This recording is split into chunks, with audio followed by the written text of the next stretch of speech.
Hello guys, ayan, sa mga oras na to ay katatapos lang ng ating first transaction. Wow!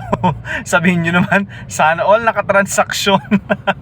Pero napakaganda ng transaction na to. Transaction ng pangungutang, o, di ba? Alam nyo naman, ito ang ating kinabubuhay, kaya tayo ay proud mangungutang.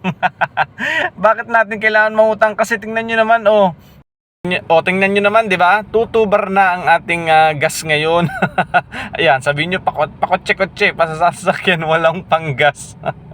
Kaya ang ating next stop, papunta tayo ngayon sa gasoline station. Sa pinakamura, maghahanap tayo ng pinakamura. Ayan, sa mga oras na to, ayan, naggagas na nga tayo. Dito tayo sa Uno kasi ito yung pinakamurang gas na nakikita natin dito. Di ba? Ayan, tingnan nyo. Ayan, so 60 lang dito ang gas sa Uno, kaya ito ang dito tayo lagi naggagas every 2 days. Pa 500 lang kasi yun lang nating kaya. Guys, pagkatapos naman nating magpagas, papunta naman tayo, magpapa-change oil naman tayo, o di ba? May purpose, may pupuntahan talaga ang ating transaction ng pangungutang.